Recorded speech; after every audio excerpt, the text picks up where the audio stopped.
Hello, it's Dr. O talking to you from actually a renovation project, and I'm talking about property. The questions come in, it's relating to property, and I thought I'd address it here whilst I'm at the property here at the moment. It's to do with houses in multiple occupation.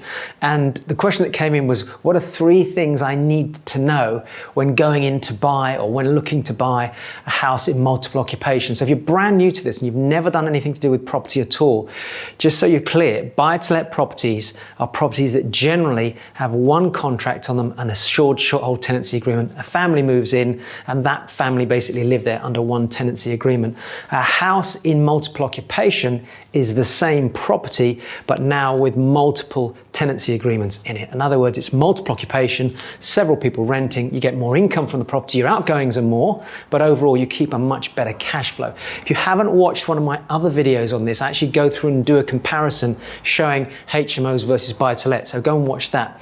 This question was relating to things that you need to know. So there's 3 things here that I'm going to cover with you. There's a lot more, but I want to cover 3 things, and it's actually going to cover 3 separate areas. So the first thing to be aware of with HMOs is you've really got to find out whether they can actually operate in that area. I have met, over the years of being in front of hundreds of thousands of people now, I've met people that have literally gone out, bought properties in the United Kingdom with a view to doing them as a house of multiple occupation, only to find out afterwards, having bought it, that actually in that area they are not allowed to convert it into a house of multiple occupation. Now, how do they find that out? What you've got to do is go and look up whether that area is Article 4. It's called the Article 4 Directive. Now, one of the quickest ways to do that is approach the council to find out if that's the case. You see, previously what landlords could do was go into specific areas and under permitted development rights, literally take a property and convert it into a HMO. And in many cases, what people were doing were putting 7, 8, 9, 10, 11, 12 tenants into those properties illegally, when in fact it should only have operated maybe as a 5 or a 6. They were splitting rooms into 2 and making those rooms very small, trying to pack people in there. And of course, there's risks all around, added to which it's not exactly the best environment for people to live in. So the Article 4 came in to really help the councils get more control and to strip out of the market any what are classified as rogue landlords, i.e. people operating illegally their properties. So what often happens is you'll see a landlord who gets hit with an Article 4, or maybe they just simply got an illegal HMO, but in that area it happens that Article 4 is swept through now, and so no landlords are allowed to have houses of multiple occupation there. Typically it's areas which have become oversaturated and there's a lot of properties that have been run illegally or haven't been set up to the right standards for licensing, etc. In a nutshell, if you're a landlord and you own a property like that, essentially you're in trouble because you can't operate as a HMO. All you can really do is try and sell it quickly, but that means another unsuspecting landlord would then buy that property without realizing it. And I see this happen in auctions where people have actually bought properties without realizing it was in an Article 4 area. That's the first thing. Secondly, you sell it by converting it back into a buy-to-let property, and now you can sell it to the open market or sell it to another landlord if they want to buy it, if the yields and the rental income stacks up, or you convert it back into a normal home and you just sell it out to the market. So it's really important before you go into any area to check whether it's an Article 4 area. So that's the first thing. The second thing is, and I'm covering, and there's so many different aspects of HMOs, but what I want to do here is cover now, there's the legals, there's the management, and there's another area on demand. So let's talk about management.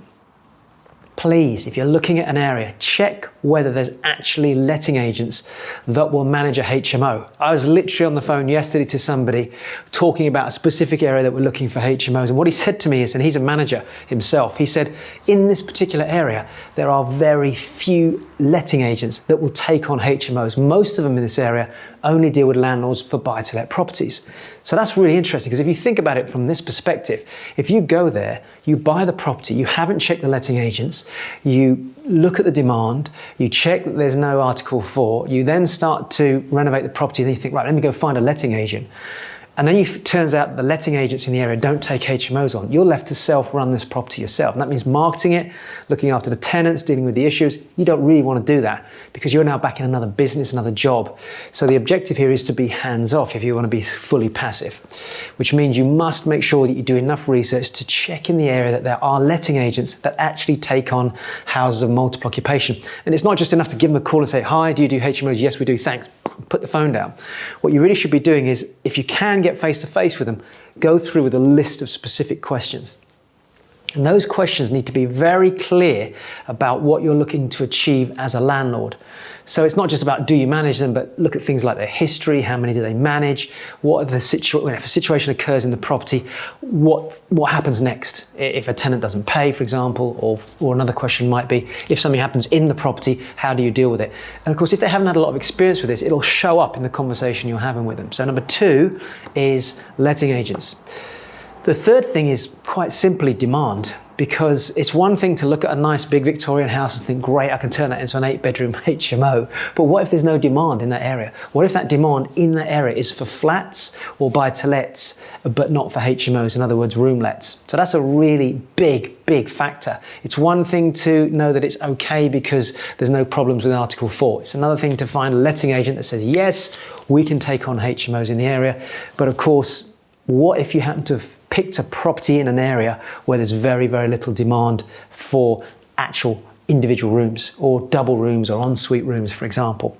So you're going to have to go and do your research, start to advertise, speak to letting agents, etc. Very important. 3 things. Number 1, check it's an Article 4 or not an Article 4.